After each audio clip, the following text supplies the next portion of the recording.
Jai Hind. Today's lecture, we will learn new concept, minimal cover table.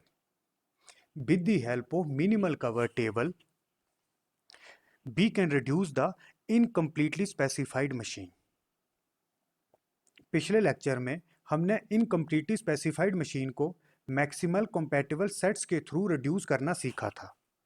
In this lecture, we will learn new concept minimal cover table. With the help of minimal cover table, we can reduce the incompletely specified machine. We have given this question, reduce the machine by using minimal cover table. We have given this state table. This state table is an example of incompletely specified machine. Why it is called incompletely specified machine? In the case of incompletely specified machine, for some inputs, the next state and output are missing. For example, present state है F. अगर input में 0 0 apply करते हैं, जो next state और output मिलेगी वो mention नहीं है. इसी तरह से अगर मैं इसको देखता हूँ, प्रेजेंट स्टेट है F. अगर इनपुट में 1 1 अप्लाई करते हैं, जो नेक्स्ट स्टेट मिलेगी वो मेंशन नहीं है, जो आउटपुट है वो मेंशन है.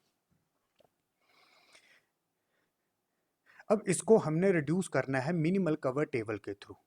अब मिनिमल कवर टेबल में पहले हमें कंपैटिबल पेयर्स कैलकुलेट करने होते हैं. और कंपैटिबल पेयर्स को कैसे कैलकुलेट कर सकते हैं? दो तरीकों से हम कंपैटिबल पेयर्स को कैलकुलेट कर सकते हैं. One is merger graph, second is merger table. और पिछले लेक्चर्स में हम ऑलरेडी सीख चुके हैं कि किस तरह से मर्जर ग्राफ और मर्जर टेबल की हेल्प से हम कंपैटिबल पेयर्स कैलकुलेट कर सकते हैं. इस क्वेश्चन में मैं मर्जर ग्राफ की हेल्प से कंपैटिबल पेयर कैलकुलेट करूंगा. अब ऑलरेडी हमें मर्जर ग्राफ से कंपैटिबल पेयर कैलकुलेट करने आता है, तो इसको मैं जल्दी से एक्सप्लेन करूंगा. फर्स्ट स्टेप होता है हमारा कंपैटिबल पेयर कैलकुलेट करना. अब कंपैटिबल पेयर्स कैसे कैलकुलेट करते हैं? जितनी हमारे पास प्रेजेंट स्टेट है A to F, उतने मैंने वर्टेक्स लिख लिए A, B, C, D, E, F. आप इनकी लोकेशन चेंज कर सकते हो, ये आपकी चॉइस है. पहले A की नीचे वाली स्टेट के साथ कंपैटिबिलिटी चेक करते हैं. कंपैटिबिलिटी क्या होता है? टू स्टेट्स आपस में कंपैटिबल होती हैं जब सारी की सारी इनपुट्स के लिए, जैसे इस केस में इनपुट्स है 0 0 0 1 1 1 1 0, जब सारी की सारी इनपुट्स के लिए जो आउटपुट होती है वो होती है same. This is essential condition. और जो नेक्स्ट स्टेट होती है वो भी सेम होनी चाहिए. अगर वो सेम नहीं होती तो वो आपस में कंपैटिबल होने चाहिए. तो पहले मैं ए और बी की कंपैटिबिलिटी चेक करूंगा. पहले देखेंगे output. 0 dash same, dash 1 same, dash dash same, 1 dash same, output same है. अब नेक्स्ट स्टेट देखेंगे. ए ई यहाँ पर डिफरेंट है, डैश सी सेम, ई भी यहाँ पर है डिफरेंट, बी डैश सेम. मतलब ए और बी को मैं बोलूंगा पोटेंशियली कंपैटिबल स्टेट्स. ये कंपैटिबल हो भी सकती हैं या नहीं होंगी. ये कंपैटिबल कब होंगी? जब ए ई और ई भी आपस में कंपैटिबल होंगे. तो सिंपली ए और बी के बीच में मैं ब्रोकन लाइन ड्रॉ करूंगा और उसके बीच में कंडीशन लिख दूंगा. जब इंप्लाइड पेयर्स ए ई और बी ई कंपैटिबल होंगे तभी ए और बी आपस में कंपैटिबल होंगे. इसी तरह से ए की सी के साथ कंपैटिबिलिटी चेक करते हैं. 0 dash output same, dash dash same, dash 1 same, 1 0 different. मतलब ए और सी के लिए अगर 1 0 इनपुट के लिए आउटपुट देखते हैं तो आउटपुट है डिफरेंट. मतलब ए और सी आपस में कंपैटिबल नहीं है, तो ए और सी आपस में इनकंपैटिबल हैं. तो ए और सी आपस में कंपैटिबल नहीं है, तो आप देख सकते हो ए और सी के बीच में कोई लाइन ड्रॉ नहीं की है. इसी तरह से ए और डी की कंपैटिबिलिटी देखते हैं. पहले देखेंगे output. 0 0 same, dash dash same, dash 1 same, 1 dash same, मतलब आउटपुट है सेम. अब देखेंगे next state. A next state भी same, dash dash same, E F यहाँ पर नेक्स्ट स्टेट हो चुकी है डिफरेंट, बी भी सेम. पर 1 1 के केस में नेक्स्ट स्टेट हो चुकी है डिफरेंट. तो मैं क्या बोलूंगा? ए and D are potentially compatible pairs. ये कंपैटिबल कब होंगे? जब इंप्लाइड पेयर ई एफ आपस में कंपैटिबल होंगे. ई एफ मतलब यहां पर थी आउटपुट डिफरेंट, आप देख सकते हो ई एफ. इसी तरह से ए की ई के साथ चेक करेंगे.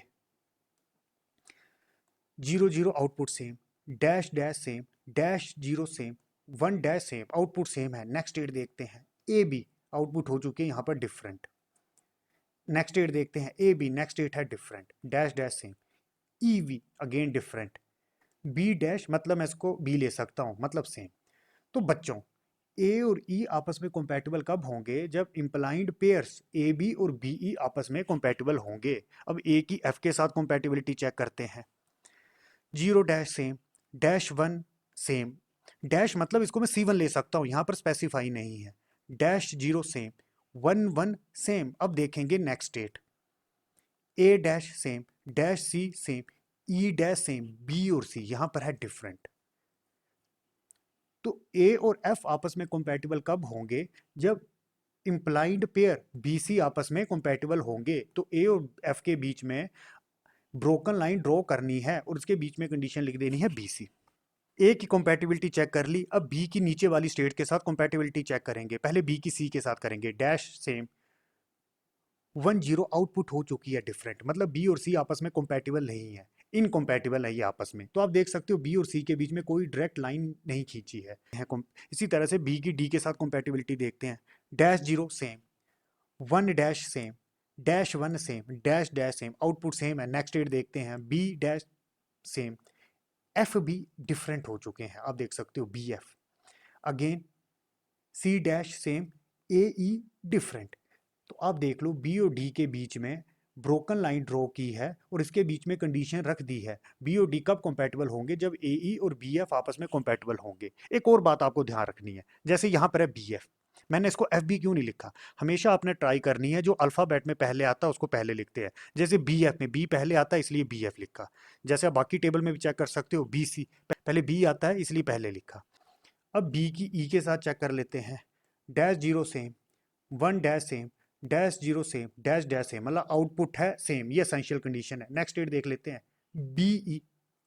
अब देखो प्रेजेंट स्टेट थी बी ई, नेक्स्ट स्टेट है ई बी, मतलब सेम स्टेट्स हैं। जैसे बी ई है, यहाँ पर ऑर्डर चेंज हो चुका है ई बी, इसको मैं कंपैटिबिलिटी के लिए कंसीडर कर सकता हूँ। अगला चेक करते हैं सी डैश, मतलब same, B B same, dash dash same, मतलब बी और ई आपस में कंपैटिबल हैं, इसीलिए बी और ई के बीच में अनब्रोकन लाइन मैंने ड्रॉ कर दी। इसी तरह से बी और एफ के बीच में देखते हैं, dash dash same, output same, dash 0 same, dash 1 same, output same है। नेक्स्ट स्टेट देख लेते हैं, ई डैश सेम, सी सी यहाँ तो सेम ही है, बी डैश सेम, डैश मतलब मैं इसको मैं बी ले सकता हूँ, मेरी चॉइस है। डैश सी सेम, मतलब बी और एफ भी आपस में कंपैटिबल है, इसलिए देखो लाइन खींची हुई है। इसी तरह से सी और डी को देखते हैं, dash 0 same, 0 dash same, 1 1 same, 0 dash same, output same है। नेक्स्ट स्टेट देख लेते हैं, dash A same, B dash same, dash F same, B D अलग हो चुके हैं। तो सी और डी कंपैटिबल होंगे अगर इंप्लाइड पेयर बी डी आपस में कंपैटिबल होंगे, इसलिए बी डी लिख दिया। सी और ई की देख लेते हैं, dash 0 same, 0 dash same, 1 0 different हो चुका है, देखो आप आउटपुट हो चुकी है डिफरेंट। तो सी और ई के बीच में कोई लाइन ड्रॉ नहीं है, देखो आप सी और ई के बीच में कोई लाइन ड्रॉ नहीं है। सी और एफ के बीच में देख लेते हैं, डायरेक्टली आप आउटपुट देख लो डिफरेंट हो चुकी है। तो सी और एफ के बीच में भी कोई लाइन ड्रॉ नहीं करनी है, आप देख सकते हो। अब सी की नीचे वाली स्टेट के साथ चेक कर लिया, अब डी की ई के साथ चेक करते हैं, क्या डी ई आपस में कंपैटिबल है? अगेन आप डायरेक्टली देख लो, जब इनपुट 1 1 अप्लाई करेंगे आउटपुट हो चुकी है डिफरेंट, तो डी ई भी आपस में कंपैटिबल नहीं होंगे। डी और ई के बीच में कोई लाइन ड्रॉ नहीं की है, D and E are incompatible states. Incompatible मतलब जो आपस में कंपैटिबल नहीं है, इसलिए ई और एफ देख लेते हैं। 0 dash same, dash 1 same, 0 0 same, dash 1 same, output same है। नेक्स्ट स्टेट देख लेते हैं, B dash same, dash C same, B dash same, dash C same, मतलब ई और एफ कंपैटिबल, इसलिए लाइन खींच दी।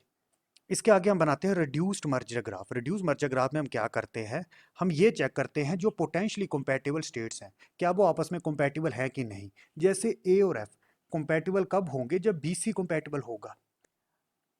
पहले मैं देखूंगा ए और एफ, ए और एफ कंपैटिबल कब होंगे? जब बी सी आपस में कंपैटिबल होंगे।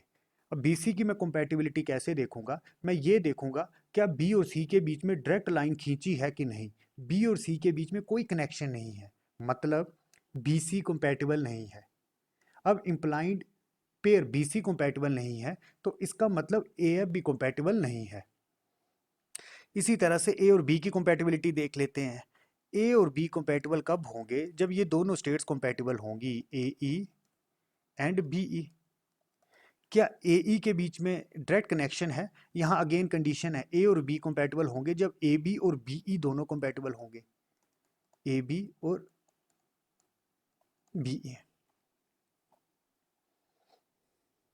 अगेन ए बी कंपैटिबल होगा जब ए ई और बी ई दोनों कंपैटिबल होंगे। ए ई को चेक किया, अनदर कंडीशन आ गई, ए ई कंपैटिबल होंगे जब ए बी और बी ई दोनों कंपैटिबल होंगे। अब बी ई देखते हैं, बी और ई आपस में कंपैटिबल है, आप देख लो लाइन खींची हुई है इसके बीच में, तो बी ई है कंपैटिबल। जब बी ई कंपैटिबल है तो ये भी कंपैटिबल है। अगर मैं अपर पाथ को देखता हूँ, A B A E A B हो चुका है repeat, A B A E A B,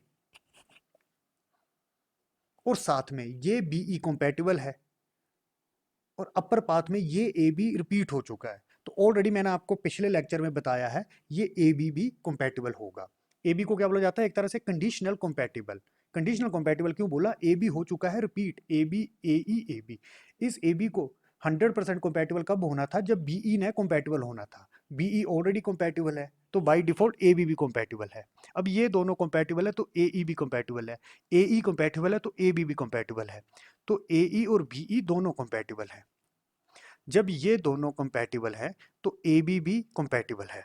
इस केस में ए ही है कंपैटिबल, तो बाय डिफॉल्ट ये जो ए ई है ये भी हुआ कंपैटिबल। अब ये कंपैटिबल है तो ए बी और बी ई दोनों कंपैटिबल रहे होंगे, और आप यहाँ से भी देख सकते हो ए बी और बी ई दोनों कंपैटिबल हैं। इसी तरह से इसको देख लेते हैं, क्या बी डी कंपैटिबल है? बी डी कंपैटिबल होगा जब ए ई और बी एफ दोनों कंपैटिबल हैं, ए ई बी एफ। जब ये दोनों कंपैटिबल होंगे तभी बी डी कंपैटिबल होगा। ए ई कंपैटिबल है, ऑलरेडी मैं चेक कर चुका हूँ, ए ई कंपैटिबल, तभी यहाँ दोनों पे टिक लगाए हैं जो इंप्लाइंड पेयर है, तो ये है कंपैटिबल। बी एफ देखना पड़ेगा, क्या बी और एफ के बीच में डायरेक्ट लाइन खींची है? आप देख सकते हो बी और एफ के बीच में डायरेक्ट लाइन खींची है, मतलब ये दोनों कंपैटिबल, तो बी डी भी कंपैटिबल। अब ये दोनों है कंपैटिबल तो बी डी भी हुआ कंपैटिबल। इसी तरह से बी डी है कंपैटिबल तो मतलब ये भी कंपैटिबल हुआ, तो सी डी भी क्या हुआ? कंपैटिबल। और ए डी ने कब कंपैटिबल होना था? जब ई एफ कंपैटिबल है, ई और एफ के बीच में डायरेक्ट लाइन है, तो मतलब ई एफ भी कंपैटिबल है तो ए डी भी कंपैटिबल है। इसके आगे बनाया जाता है reduce merger table. Reduce merger graph में क्या होगा? जैसे ए और एफ कंपैटिबल नहीं है तो ए और एफ के बीच में कोई कनेक्शन नहीं लगाया है, बाकी सब कंपैटिबल है। जो पहले हमने रिड्यूस मर्जर ग्राफ सीखा था उस केस में हम डायरेक्ट लाइन खींच देते थे। जैसे ये दोनों कंपैटिबल हैं तो रिड्यूस मर्जर ग्राफ में डायरेक्ट इस तरह से लाइन खींच लेते थे और इंप्लाइंड स्टेट नहीं लिखते थे। पर जब क्वेश्चन को मिनिमल कवर टेबल के थ्रू सोल्व करना है तो उस केस में इंप्लाइंड स्टेट की रिक्वायरमेंट होती है। तो उस केस में रिड्यूस मर्जर ग्राफ के केस में ये जो इंप्लाइंड पेयर है इसको आपने रिमूव नहीं करना है। ए और बी कंपैटिबल थे, ये दोनों कंपैटिबल थे तो लिख दिया। इसी तरह से बी और डी कंपैटिबल थे, बिकॉज इंप्लाइंड पेयर कंपैटिबल थे तो बीच में ये लिख दिया हुआ है। इसी तरह से बाकी ग्राफ आपने ड्रॉ कर लेना है, बस आपने ए और एफ के बीच में कोई लाइन ड्रॉ नहीं करनी है। ए और एफ आर नॉट कंपैटिबल, और साथ में इस केस में हमें इंप्लाइंड स्टेट की रिक्वायरमेंट होगी, तो जो इंप्लाइंड पेयर हैं वो आपने लिखने हैं। इसके आगे लिखा जाता है कंपैटिबल पेयर। अब ए और बी आपस में कंपैटिबल हैं तो मैं लिख दिया A and B are compatible. A और डी कंपैटिबल हैं तो A and D are compatible. A और ई कंपैटिबल है तो यहाँ पर लिख दिया A and E are compatible. इसी तरह से बी के लिए लिख लेने हैं। बी और डी कंपैटिबल है, आप देख सकते हो बी और ई और बी और एफ कंपैटिबल है, बी और ई एंड बी और एफ कंपैटिबल है। इसी तरह से सी डी के साथ कंपैटिबल है, मैंने लिख दिया, और लास्ट में ई एफ के साथ कंपैटिबल है। अब मिनिमल कवर टेबल के थ्रू हमें केवल कंपैटिबल पेयर ही कैलकुलेट करने होते हैं, मैक्सिमल कंपैटिबल सेट्स कैलकुलेट नहीं करने होते हैं। पर अगेन फॉर ए नॉलेज मैं यहाँ पर मैक्सिमल कंपैटिबल सेट कैलकुलेट कर देता हूँ। अब मैक्सिमल कंपैटिबल सेट्स में क्या होता है, हम कंपैटिबल पेयर्स को आपस में कंबाइन करके लार्जेस्ट ग्रुप बनाने की ट्राई करते हैं, और मैक्सिमल कंपैटिबल्स हम कंपैटिबल पेयर्स या फिर रिड्यूस मर्जर ग्राफ की हेल्प से भी बना सकते हैं। तो सिंपली मैं रिड्यूस मर्जर ग्राफ की हेल्प से बनाऊंगा। एक तरह से ये क्लोज ट्रायंगल दिखाई दे रही है। क्लोज ट्रायंगल क्या है? A B D. तो simply A B B D और A D, that is this one, A B A D B D, इसको कंबाइन करके मैं लिख सकता हूं ए बी डी। तो मैंने क्या किया, ए बी ए डी और साथ में ये जो बी डी है, इन तीनों पेयर को कंबाइन करके लिख दिया ए बी डी। आपको एक तरह से क्लोज्ड पॉलीगन देखना होता है, जैसे इस केस में क्लोज ट्रायंगल बन रही है। इसी तरह से अगर मैं इस ज्योमेट्री को देखता हूं, ध्यान से देखो, ए बी एफ ई और ए, एक तरह से ये क्वाड्रिलेटरल बन रहा है, मतलब चतुर्भुज बनता है जिसकी 4 साइड्स हैं, मतलब एक तरह से क्लोज्ड क्वाड्रिलेटरल बनता है। तो simply A B F E F और ए ई, डेट इज इनको कंबाइन करके मैं लिख सकता हूँ ए बी एफ। मैंने क्या किया, A B that is this one, B F that is this one, E F कहाँ पर है, this one, and A E that is this one. इन 4 को कंबाइन करके लिख लिया ए बी ई एफ। अब इस ग्रुप में 4 स्टेट्स हैं। इसी तरह से बचा क्या है, बीई सी डी। अब मैं देखता हूं क्या लार्जेस्ट ग्रुप बना सकते हैं कि नहीं। पहले मैं सी डी के लिए देखता हूं, यहां पर कोई चॉइस नहीं है, एक तरह से क्लोज पॉलीगन नहीं बनेगा, मतलब सिंपली एक सी डी है, मतलब क्लोज्ड ज्योमेट्री नहीं बन सकती है, तो सी डी को एज इट इज इसी तरह से लिखना पड़ेगा। अगेन अगला बचा है बीई। क्या बीई के लिए मैं लार्जेस्ट ग्रुप बना सकता हूं, बीई कहां पर है बच्चों, यहां पर BE. Again A B E A, एक क्लोज्ड ट्रायंगल बन चुकी है, तो सिंपली ए बी बीई और ए ई को मैं कंबाइन करके लिख सकता हूं A B E, that is A B this one, BE ये जो बचा हुआ था, एंड ए ई, इनको कंबाइन करके लिख दिया ए बी ई।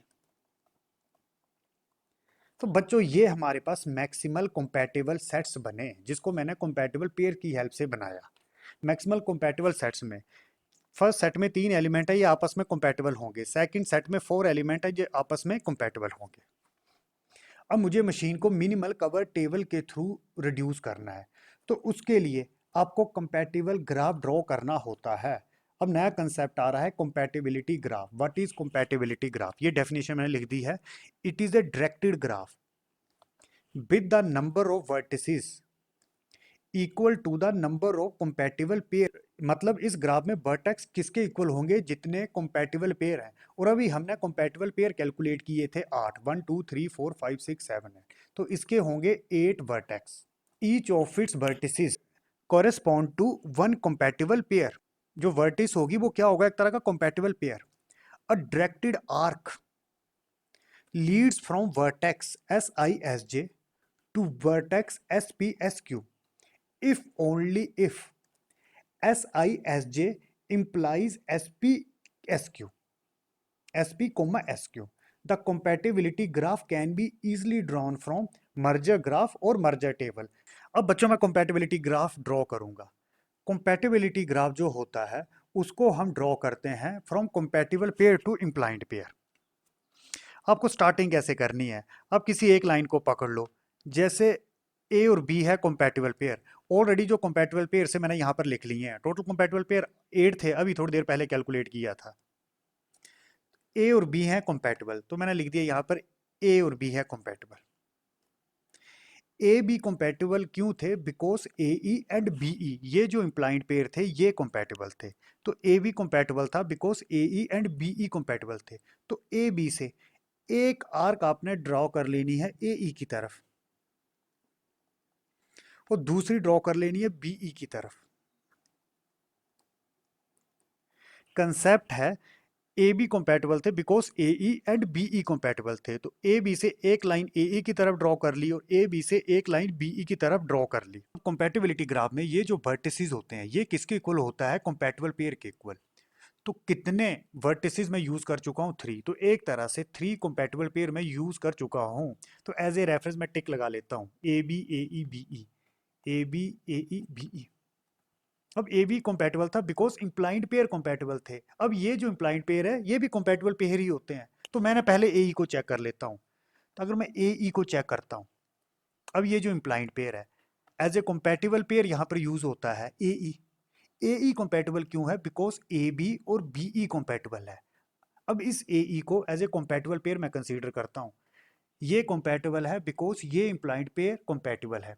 तो ए ई टू एक लाइन आपने खींच लेनी है ए बी की तरफ, दूसरी है बीई। बीई कहाँ, यहां पर। सेम बीई को चेक कर लो, बीई बी और ई कंपैटिबल है, इसके बीच में कोई इंप्लाइंड पेयर नहीं है, तो कोई भी लाइन यहां से ड्रॉ नहीं करनी है। इसी तरह से आगे मैं क्या कर सकता हूं, जैसे ए बी ए ई बी ई, मैं ये देखूंगा क्या ये जो कंपैटिबल पेयर है कहीं पर as a implied pair use हुए हैं कि नहीं हुए हैं। ए बी के लिए चेक नहीं करना है क्योंकि ए बी से हमने स्टार्टिंग की थी, मैंने चेक करना है A B A E B ई, कोई भी अगर मुझे दिखाई दे जाता है तो मुझे जस्ट एज ए रेफरेंस मिल जाएगा। बच्चों यहाँ पर मुझे ए ई मिल चुका है। बी डी कंपैटिबल कब होंगे, जब ए ई और बी एफ कंपैटिबल होंगे। अब ये जो ए ई है as a implied pair use होता है, तो यहाँ पर मैं लिख दिया B D. B D compatible कब होगा, जब इंप्लाइंड पेयर ए ई कंपैटिबल है, तो एक लाइन यहाँ ड्रॉ कर ली। और दूसरा है बी एफ, और बी एफ यहाँ पर कहीं भी नहीं है, तो एक लाइन यहाँ पर ड्रॉ कर दी बी एफ। तो सिंपली बी डी और बी एफ को भी यूज कर लिया, तो मैंने बी डी और बी एफ पर टिक लगा दूंगा, बी डी और बी एफ। अब मैं ये चेक कर लेता हूं, ये बी डी और बी एफ क्या as a implied pair merger graph में यूज हुए हैं। पहले बी एफ देख लेता हूं, बी और एफ के बीच में कोई भी इंप्लाइड पेयर नहीं है, तो यहां से कोई भी लाइन नहीं जाएगी। बी डी देख लेते हैं बच्चों, यहां पर बी डी यूज हुआ है। बी डी कंपैटिबल कब है, यहां पर बी डी यूज हुआ है एज इंप्लाइड स्टेट। और किसके लिए कंडीशन है, सी डी के लिए। सी डी कंपैटिबल था बिकॉज बी डी कंपैटिबल था, तो सी डी से इंप्लाइड पेयर बी डी की तरफ लाइन खींच लेनी है। तो सी डी को मैं कवर कर चुका हूं, तो मैं टिक लगा दिया। अब मैं देखूंगा कहीं और सी डी यूज हुआ है। बच्चों यहाँ कहीं भी यूज नहीं हुआ है, सी डी कहीं भी नहीं। आप देख, इसको नहीं चेक कर लेना है, इसको तो मैं चेक कर चुका हूँ सी डी के लिए। अब कितनी स्टेट्स कवर हो चुकी हैं। अब कंपैटिबिलिटी ग्राफ के जो वर्टिसेस होते हैं वो किसके इक्वल होते हैं, कंपैटिबल पेयर के इक्वल। तो कितने यूज कर चुके हैं, 1 2 3 4 5 6, 2 बचे हैं। कौन कौन से, A D and E F. तो देख लो ए डी कहाँ पर है, this is A D. A D compatible है because E F is compatible, तो ए डी से एक लाइन आपने ई एफ की तरफ खींच लेनी है। ये एरो याद रखना है, ए डी कंपैटिबल है बिकॉज इंप्लाइड पेयर कंपैटिबल है, तो ए डी से ई एफ की तरफ लाइन खींच लेनी है। अब ये जो ग्राफ बना इसको बोला जाता है कंपैटिबिलिटी ग्राफ। कंपैटिबिलिटी ग्राफ में ये जो वर्टिसेस होते हैं ये किसके इक्वल होते हैं, कंपैटिबल पेयर के इक्वल। टोटल कंपैटिबल पेयर 8 थे, तो 8 वर्टिसेस थी। और कंपैटिबिलिटी ग्राफ में जो लाइंस होती हैं वो कंपैटिबल पेयर से इंप्लाइड पेयर की तरफ खींची जाती हैं। एक ये तरीका है जिसके थ्रू आप कंपैटिबिलिटी ग्राफ बना सकते हो। या दूसरा तरीका क्या है बच्चों, कि आप देख लो कितने कंपैटिबल पेयर हैं, 8 हैं, मैंने लिख लिए हैं। या आप यहाँ से भी देख सकते हो, A B, A D, D C, E F, ये क्या है, सारे के सारे कंपैटिबल पेयर। तो आप सिंपली 8 वर्टिसेस ले लो, 8 वर्टिसेस ले ली। फॉर एग्जांपल इसको मैं लिख दिया A B, this is B D, इस तरह से लिख लिया। फिर कनेक्शन लगा दो, इस तरह से 8 आप लिख लो, फिर कनेक्शन लगा लो। ए बी कंपैटिबल था बिकॉज ए ई और बी ई कंपैटिबल थे, तो ए बी से आप लाइनें खींच लो इस तरह से। इसी तरह से आप सबके लिए लाइन खींच लो। पर इसके थ्रू क्या होता है, कंफ्यूजन हो जाएगी, बीच में क्या होगा, डायग्राम एक मिक्स टाइप की बन जाएगी और उसमें कंफ्यूजन होना शुरू हो जाएगी। सबसे बढ़िया क्या है, एक कंपैटिबल पेयर को पकड़ लो, फिर अकॉर्डिंग टू मर्जर ग्राफ आप ड्रॉ करते जाओ।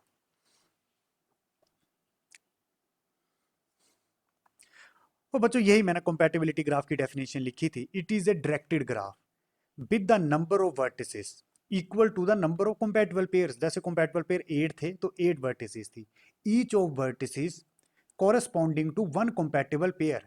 वर्टिसेस क्या बताएगी कंपैटिबल पेयर को, a directed arc leads from vertex this one to vertex this one if only if S I S J implies S P S Q.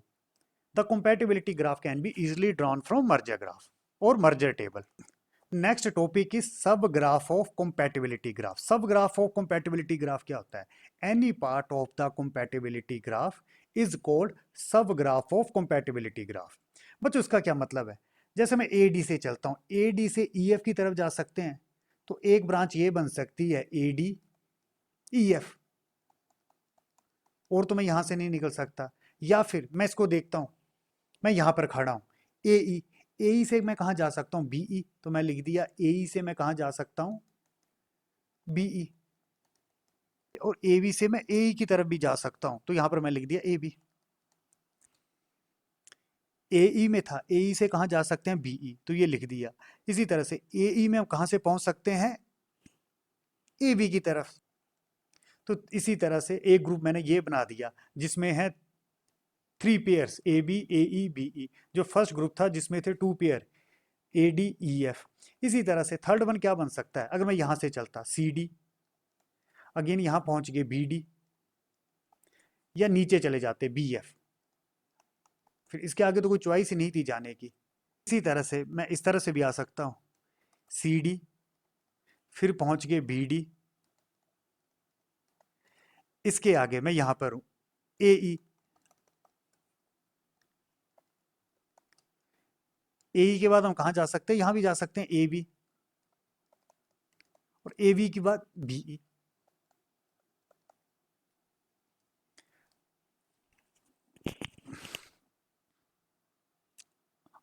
अब एक तरह से ये जो चार सेट बने इसको बोला जाता है सब graph. Any part of the compatibility is called सब ग्राफ ऑफ कंपैटिबिलिटी ग्राफ। पहला सब ग्राफ ये है जिसमें टू स्टेट्स, पहला सब ग्राफ ये है जिसमें टू पेयर्स हैं ए डी ई एफ।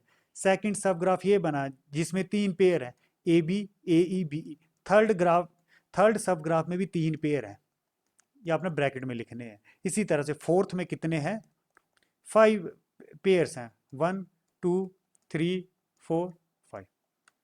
बस आपको कंडीशन क्या रखनी है कि आपको एरो की डायरेक्शन में चलना है।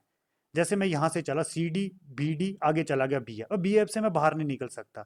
इसी तरह से मैं ए बी से चलता A B A E B E, that is this one. इसी तरह से यहाँ था ए डी से ई एफ की तरफ जा सकता था, A D to E F तरफ, या आप इस तरह से मैं इस तरह से चल सकता था, C D B D A E A B B E. तो ये सारे के सारे बनते हैं सब ग्राफ।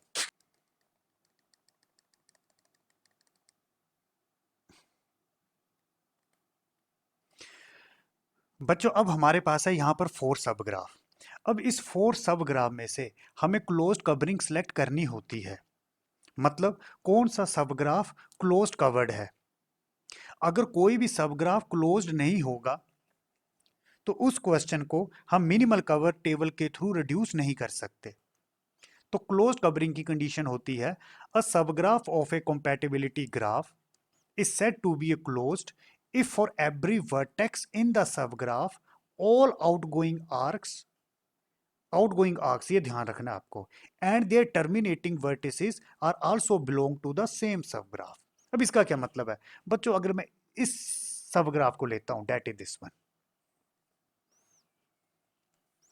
अगर मैं एवी को लेता हूं, एवी की 2 आउटगोइंग आर्क्स हैं, एक ये है दूसरी ये है, ये जो एरो है, और टर्मिनेटिंग वोल्टेज क्या है, ए बी की एक टर्मिनेटिंग वोल्टेज है ए ई और दूसरी टर्मिनेटिंग वोल्टेज है B E.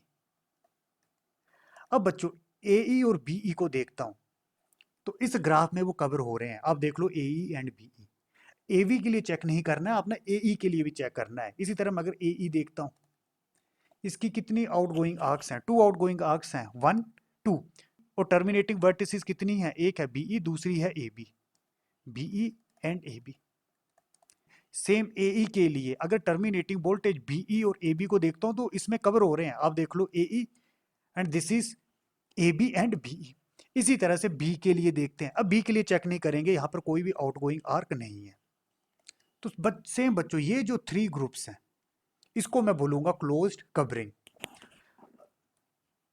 It is said to be closed if for every vertex in the subgraph all outgoing arcs and their terminating vertices are also belong to the subgraph। अब बच्चों आप बोल सकते हैं इसको क्यों नहीं लिया, इसको मैं बता देता हूं इसको क्यों नहीं लिया। ये कौन था, सी डी बी डी, और इस तरह से अगर मैं यहां पर देखता हूं बी डी को देखता हूं तो आउटगोइंग आर्क्स कितनी हुई, 2 ए ई बी एफ, इसमें बी एफ नहीं है, आप देख लो इस सब ग्राफ में कहीं भी बी एफ नहीं है। कंडीशन है outgoing arcs and their terminating vertices, तो इसलिए इसको नहीं लिया। ये कंडीशन केवल इसी में ही सेटिस्फाई हो रही है। तो ये जो ग्रुप्स हैं इसको बोला जाएगा closed covering, A E A B B E. और आपको एक मैं ट्रिक बता देता हूं कि पहली नजर में आप कैसे बता सकते हो कि कौन सा क्लोज्ड कवरिंग में होगा। जहां भी आपको अगर एक तरह से क्लोज लूप बनती दिखाई दे जाए, जैसे यहां पर देखो एक तरह की क्लोज लूप बन रही है, तो जनरली ये क्लोज्ड सब ग्राफ को बताता है। तो बच्चों ये जो ग्राफ है दिस इज क्लोज सब ग्राफ, और यू कैन टू से क्लोज्ड कवरिंग। और लास्ट में एक और बात, जनरली आपने किसको सिलेक्ट करना होता है जहां पर एक तरह की क्लोज लूप बनती है, जैसे इस केस में क्लोज लूप बनी थी। इसी तरह से अगर मैं ए डी और ई एफ को देखता हूं, ये भी एक क्लोज कवरिंग बना रहे हैं। कंडीशन क्या है, क्लोज कवरिंग की कंडीशन है all outgoing arcs and their terminating vertices are also belong to the subgraph. जैसे एडी आउटगोइंग आर्क है ये, और टर्मिनेटिंग वर्टेक्स है ईएफ, और ईएफ के आगे कोई भी आउटगोइंग आर्क नहीं है, तो एडी और ईएफ ने भी तो एक तरह से क्लोज कवरिंग बना रहे हैं। तो मैं बोल सकता हूँ ये दोनों क्लोज कवरिंग बना रहे हैं, पर मुझे बेस्ट सेलेक्ट करना है। बेस्ट मैं इसको सेलेक्ट करूंगा। ऐसा क्यों करूंगा? इस क्लोज कवरिंग में 3 कंपैटिबल पेयर सेलेक्ट होते हैं, ए E B E A B, और इस केस में केवल 2 ही कंपैटिबल पेयर सेलेक्ट होते हैं। कंपैटिबल पेयर कितने थे इस क्वेश्चन में? 8। अभी मैंने कैलकुलेट किए थे, ये 8 थे टोटल। इस क्लोज कवरिंग में 3 सेलेक्ट हो गए और इसमें 2 सेलेक्ट हो गए। जिसमें ज़्यादा सेलेक्ट हुए उसी को आपने प्रेफरेंस देनी है। इसी तरह से अगर एक और कंडीशन अराइज हो सकती है, फॉर एग्जांपल इसमें भी 3 कंपैटिबल पेयर होते हैं, फॉर एग्जांपल इसमें भी कुछ इस तरह से बन जाता, 3 कंपैटिबल पेयर सेलेक्ट हो जाते, फिर क्या करना था? फिर किसको सेलेक्ट करना था? बच्चों फिर आपको ये देखना है कि इन दोनों में से, फॉर एग्जांपल इसमें 3 कंपैटिबल पेयर है, इसमें भी 3 कंपैटिबल पेयर है, तो बेस्ट आपको कौन सा सेलेक्ट करना है? जो close covering maximum present state को कवर करती है। फॉर एग्जांपल इनिशियली हमारे पास प्रेजेंट स्टेट दी हुई थी ए से F, A B C D E F. इस केस में कितनी स्टेट कवर होगी? A B E, that is A B E. For example इसमें भी अगर 3 कंपैटिबल पेयर होते और ये 3 कंपैटिबल पेयर अगर 4 प्रेजेंट स्टेट को सिलेक्ट कर लेते, तो इसको सिलेक्ट करना था जो 4 प्रेजेंट स्टेट को सिलेक्ट करते हैं। तो बस इस तरह से आपको देखना होता है। अब बच्चों ये स्टेट टेबल हमें दिया हुआ था। इनिशियली मैंने कैलकुलेट किए थे compatible pair, total compatible pair निकले थे ये 8। उसके बाद मैंने कैलकुलेट कर दिया maximal compatible sets. Maximal compatible sets निकले 4। ये 4 सेट्स क्या बताएंगे? ये एवीडी आपस में कंपैटिबल है, एबी आपस में कंपैटिबल है। जब मुझे मिनिमाइजेशन मिनिमल कवर टेबल के थ्रू करनी है तो मैक्सिमल कंपैटिबल सेट्स कैलकुलेट नहीं करने होते हैं। फिर हमें क्वेश्चन में पूछा गया था कि हमें मिनिमाइजेशन मिनिमल क्लोज कवरिंग के थ्रू करनी थी, तो उस केस में हम सेलेक्ट करते थे क्लोज सबग्राफ। हमने क्लोज सबग्राफ सेलेक्ट किए थे ए B A E B E. अब इसका एडवांटेज क्या हुआ? अगर मैक्सिमल कंपैटिबल सेट्स के थ्रू मैं इस स्टेट टेबल को रिड्यूस करता तो टोटल स्टेट्स कितनी रहनी थी? 4, 1 2 3 4। बेसिकली मैं एबीडी को मर्ज कर सकता हूँ, एबीई को मर्ज कर सकता हूँ, बीईएफ को मर्ज कर सकता हूँ, सीडी को मर्ज कर सकता हूँ। तो टोटल स्टेट्स रहनी थी 4। जो इनिशियली हमारे पास स्टेट दी हुई थी वो दी हुई थी 6। अब बच्चों अगर इसको मिनिमल क्लोज कवरिंग के थ्रू मिनिमाइज करते तब टोटल स्टेट्स कितनी रहनी थी? 3। टोटल स्टेट 3 क्यों रहनी थी? उस केस में ए बी कंपैटिबल है, इसको मर्ज करके फॉर एग्जांपल मैंने अल्फा से रिप्रेजेंट कर दिया, ए ई को मर्ज करके बाई से रिप्रेजेंट कर दिया, बी ई को मर्ज करके जेड से रिप्रेजेंट कर दिया। तो मतलब अब स्टेट्स जो बचेंगी वो 3 बचेंगी। मैक्सिमल कंपैटिबल के थ्रू करते तो 4 बचनी थी, अब 3 बचनी है। और मेन हमारा मोटिव क्या होता है? स्टेट्स को कम करना। फिर आगे मिनिमल कवर टेबल कैसे बनाएंगे? ये इजी है। यहां पर लिखा present state, next state and Z, and these are the inputs. Inputs कौन सी थी? 0 0 0 1 1 1 1 0। ए बी को मैंने कर देना है मर्ज। जैसे ही मैं मर्ज करूंगा 0 डैश, तो आउटपुट क्या लिखूंगा मैं? 0। नेक्स्ट स्टेट लिखूंगा ए ई, और ए ई को किससे रिप्रेजेंट किया है? वाई से। फिर जैसे ही 0 1 अप्लाई किया, अब बच्चों आपको ध्यान रखना है, नेक्स्ट स्टेट मतलब जो ट्रांजिशन हुआ वो हुआ सी। अब बच्चों सी तो क्लोज सब ग्राफ में सेलेक्ट ही नहीं हुआ है, यहां तो सी है ही नहीं। अगर इस तरह से आ जाता है सी तो डिजायरेबल अब स्टेट नहीं है, तो आपको सिंपली क्या करना है? यहां पर डैश लगा देना है। डैश मतलब नेक्स्ट स्टेट और आउटपुट कुछ भी हो सकती है, उससे हमें कोई मतलब नहीं है। एक्चुअल में ये क्या हो सकता है? 0 हो सकता है या 1 हो सकता है। डिजिटल इलेक्ट्रॉनिक्स में हम 0 1 में बात करते हैं। तो सिंपली इस केस में जो नेक्स्ट स्टेट और आउटपुट है आपने डैश डैश लिख लेनी है। ऐसा मैंने क्यों लिखा? सी तो डिजायरेबल नहीं था, यहां तो सी यूज ही नहीं है। इसी तरह से इसको देखते हैं, डैश डैश मतलब डैश। ईबी, ईबी को यूज किया है जेड से, तो डेट इज जेड। आई4 के लिए देखते हैं, 1 डैश मतलब 1। नेक्स्ट स्टेट देखते हैं बी। अब बच्चों ए बी में बी को एक्स से रिप्रेजेंट किया है, बीई में बी को जेड से रिप्रेजेंट किया है, तो आप इसको जेड या एक्स दोनों से रिप्रेजेंट कर सकते हो, ये आपकी चॉइस है। आगे मैंने मर्ज किया है ए और ई को। ए और ई को जैसे मर्ज करेंगे, पहले लिखेंगे आउटपुट 0 0, फिर लिखेंगे next state A B, A B को रिप्रेजेंट किया है एक्स से। अगेन आई टू देखते हैं बच्चों, यहाँ डैश तो सिंपली डैश डैश ही लगा दो आप।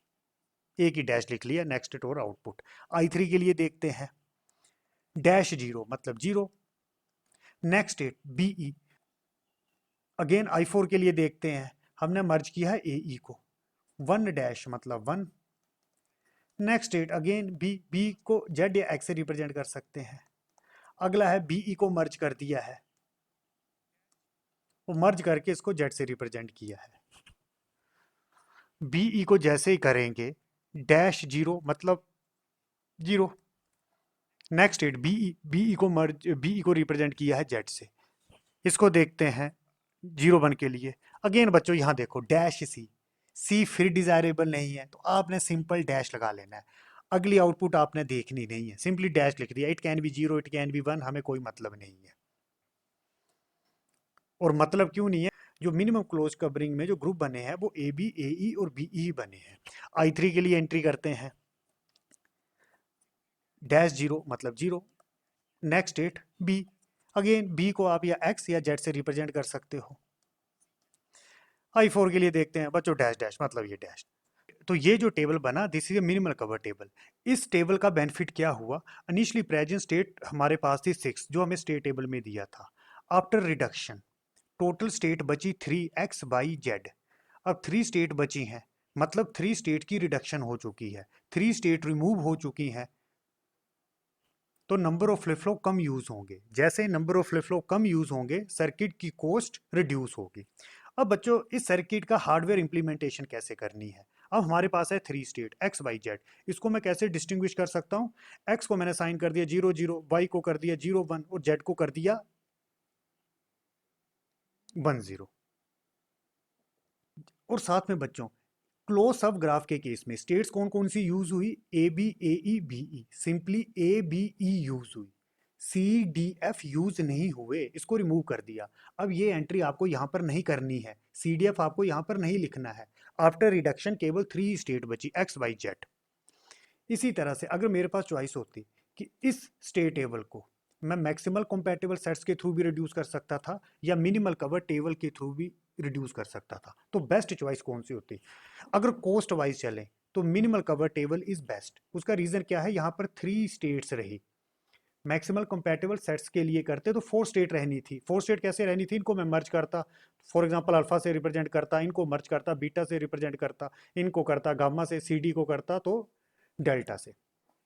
पर बच्चों मैक्सिमल कंपैटिबल सेट्स का एक बेनिफिट है, यहाँ पर ये जो ग्रुप है, ये जो ग्रुप है, इस ग्रुप में सारी की सारी प्रेजेंट स्टेट्स प्रेजेंट हैं जो इनिशियली स्टेट टेबल में दिया हुआ था। अब चेक कर सकते हो ए से एफ तक। पर मिनिमल कवर टेबल में कौन कौन से मिसिंग है, सी डी एफ मिसिंग है। अगर मुझे सर्किट डिजाइन करना होता अकॉर्डिंग टू आउटपुट वाइज, जो मुझे डिजायर्ड आउटपुट चाहिए, मतलब जहां पर आउटपुट मैटर करती है, तो उस केस में मैक्सिमल कंपैटिबल सेट ही बेस्ट चॉइस रहनी थी। उस केस में इन ग्रुप में सारी की सारी ये स्टेट्स यूज हो रही हैं।